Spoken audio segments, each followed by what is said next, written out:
Hello friends, legal buzz नाउ.com में आपका एक बार फिर से स्वागत है।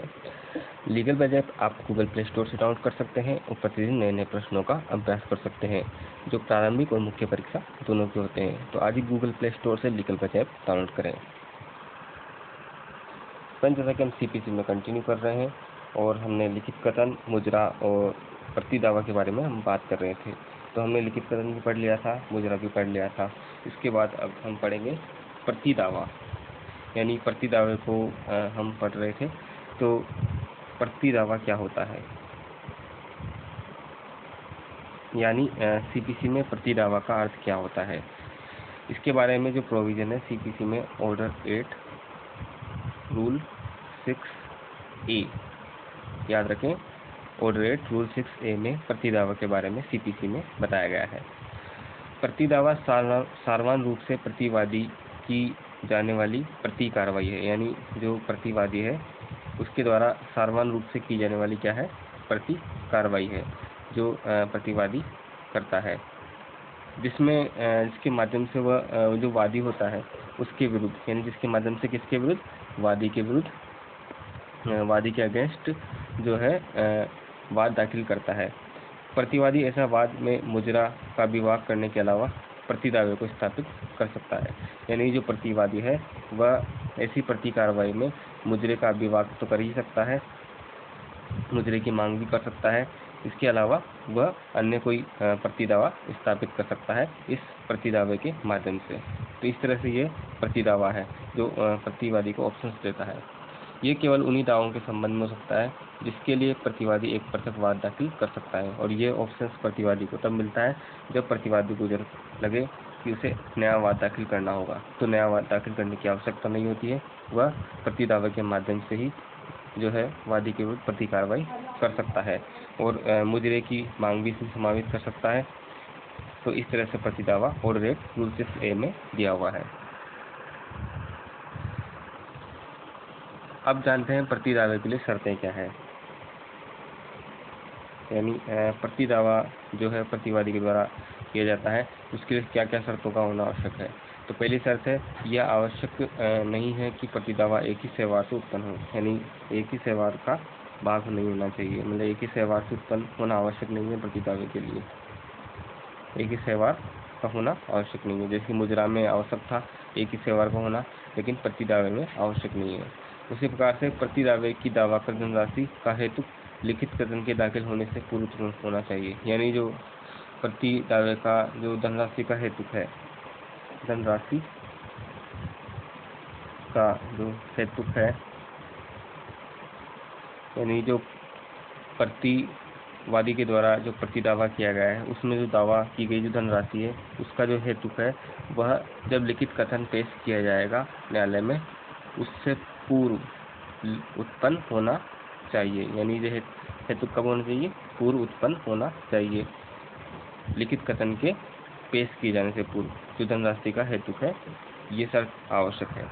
उसी तरह से तीसरी शर्त है, प्रति दावे में अपने किसी अधिकार या दावे को प्रतिवादी अपने मुजरा के अधिकार के अतिरिक्त स्थापित कर सकता है, यानी जो प्रति दावा है उसमें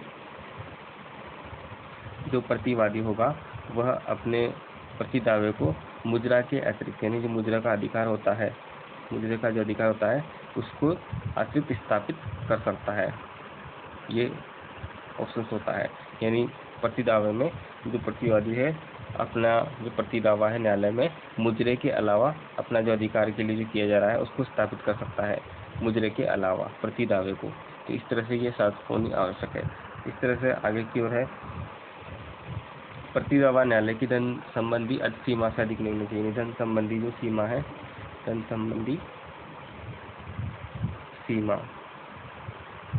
यानी धन संबंधी सीमा से न्यायालय की से ज़्यादा नहीं होना चाहिए, यानी जो भी मांग की जा रही है वो न्यायालय की धन संबंधी सीमा में होनी चाहिए। तो इस तरह से हमने ये पढ़ा शर्तें कि जो प्रति दावा है वह एक ही सहवार का भाग अगर नहीं है तो कोई दिक्कत नहीं है, एक ही सहवार का होना आवश्यक नहीं है, लेकिन मुजरे में आवश्यकता कि दोनों पक्षकार जो है उनके बीच में एक ही सहवार हो, लेकिन जो है प्रति दावे का अगर मांग की जाती है तो उसमें एक ही सहवार का भाग होना आवश्यक नहीं है। उसी प्रकार से जो धनराशि का हेतु है प्रतिवादी के द्वारा जो प्रतिदावे में मांगा गया है, वह हेतु लिखित कथन जब प्रतिदावे का न्यायालय में प्रस्तुत किया जाता है उससे पूर्व उत्पन्न होना चाहिए। उसी तरह से जो है प्रतिदावे में जो है प्रतिदावा मुजरे के अतिरिक्त स्थापित किया जा सकता है, यानी मुजरे का जो दावा है उसके अलावा अतिरिक्त स्थापित किया जा सकता है। दोनों अलग अलग मांग की जा सकती है। इस तरह से ये आवश्यक शर्तें हैं। इसके अलावा जो धन संबंधी सीमा में ही प्रतिदावे की मांग करनी है, यानी न्यायालय सक्षम होना चाहिए उस प्रतिदावे को सुनने में, तो ये धन संबंधी सीमा भी देखी जाएगी। तो इस तरह ये आवश्यक शर्तें हैं जो प्रतिदावे के लिए आवश्यक है।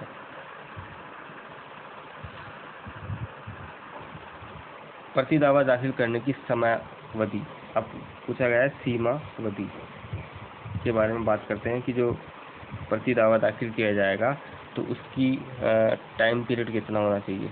तो उच्च न्यायालय के अकॉर्डिंग सुप्रीम कोर्ट के अनुसार उसके निश्चय के अनुसार प्रतिदावा दाखिल करने की सीमा जब तक पक्षकारों द्वारा साक्ष्य पूर्ण रूप से समाप्त न हो जाए, यानी जो पक्षकार हैं उनके बीच में साक्ष्य जब तक पूर्ण रूप से समाप्त नहीं हो जाता तब तक आप प्रतिदावे के लिए अप्लाई कर सकते हैं, प्रतिदावा दाखिल कर सकते हैं, जब तक कि पक्षकारों के बीच में साक्ष्य पूर्ण रूप से समाप्त नहीं हो जाता।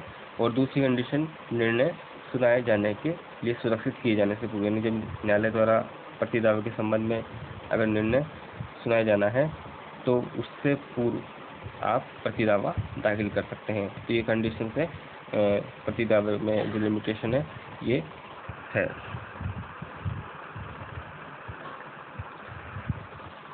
अब जानते हैं प्रतिदावे का प्रभाव कुछ कंडीशंस में क्या क्या हो सकता है। तो इसमें बताया गया है क्वेश्चन कि इसमें प्रतिदावे के प्रभाव में ऑर्डर 8 रूल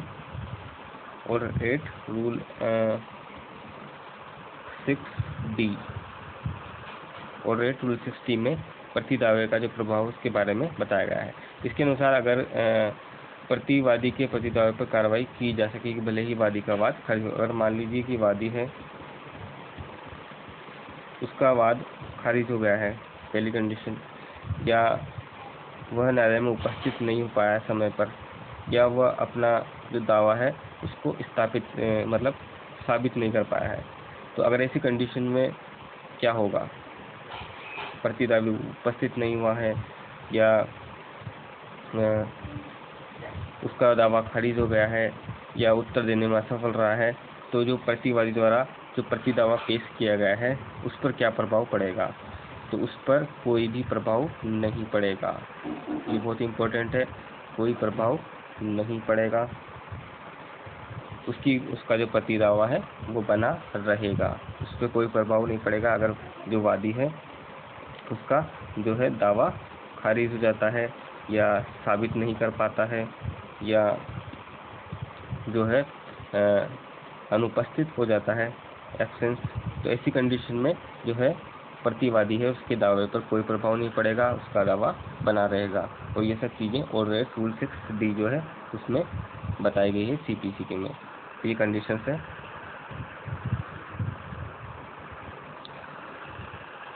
नेक्स्ट क्वेश्चन है, यदि प्रतिदावे का उत्तर देने में वादी व्यतिक्रम करता है तो इसका क्या प्रभाव पड़ेगा। यानी वादी है वह प्रतिदावे का उत्तर देने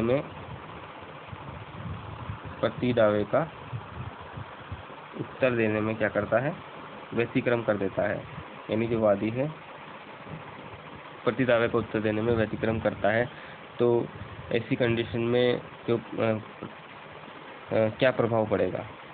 तो ऑर्डर 8 रूल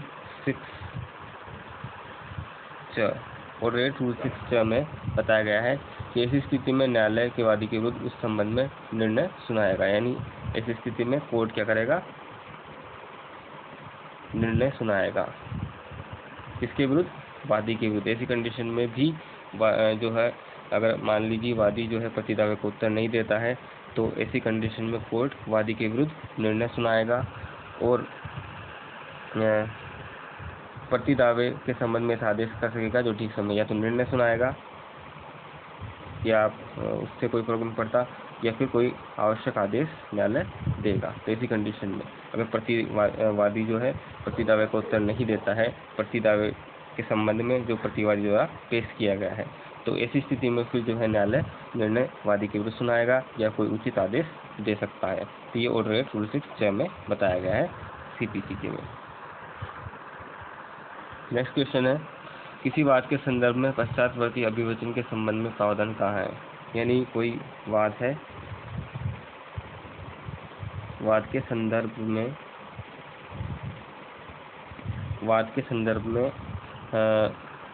पश्चातवर्ती अभिवचन पूछा गया है। पश्चातवर्ती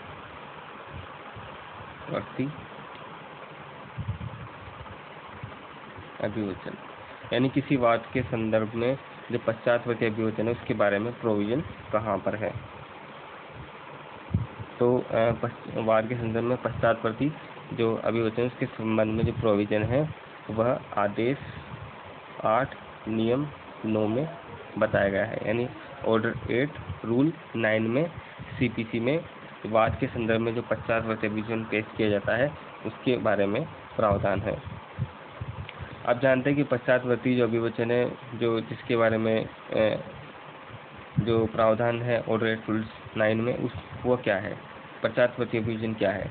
तो ये नियम जो है एक नियम है, ये उपबंध करता है कि प्रतिवादी के लिखित कथन के पश्चात कोई भी अभिवचन न्यायालय की इजाज़त से तो न्यायालय द्वारा निर्धारित निबंधों पर ही उपस्थित किया जाएगा।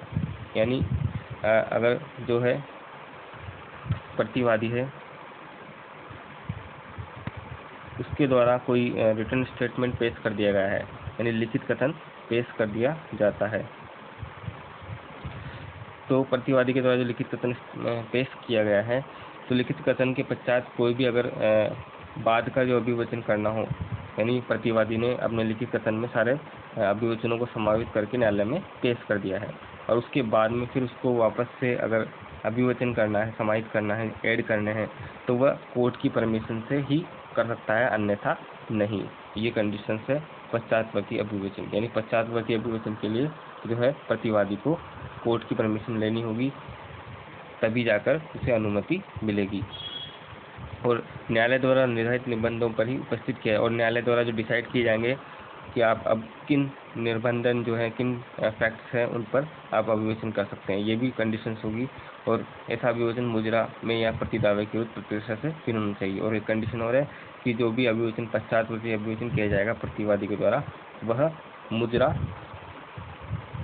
और प्रतिदावा जो है इन दोनों से भिन्न होना चाहिए, इनसे अलग होना चाहिए। तो इस तरह से ये कंडीशंस होगी पश्चातवर्ती अभिवचन में। यानी वाद के संदर्भ में पश्चातवर्ती अभिवचन ऑर्डर 8 रूल 9 में बताया गया है। अगर पश्चातवर्ती अभिवचन जो है अगर मान लीजिए न्यायालय में प्रतिवादी द्वारा लिखित कथन में अभिवचनों को पेश कर दिया गया है, उसके बाद वापस से प्रतिवादी को अभिवचन करने हैं तो पश्चातवर्ती अभिवचन कहलाते हैं। लेकिन पश्चातवर्ती अभिवचन जो है न्यायालय की इजाज़त से पेश किए जाएंगे और न्यायालय की निर्धारित जो है गाइडलाइंस है उनके अकॉर्डिंग पेश किए जाएंगे, निर्धारित तत्वों को पेश किए जाएंगे और मुजरा और जो मुजरा और प्रतिदावा है उनसे भिन्न होने चाहिए। तो इस तरह से कंडीशन से पश्चातवर्ती अभिवचन ऑर्डर 8 रूल 9 में।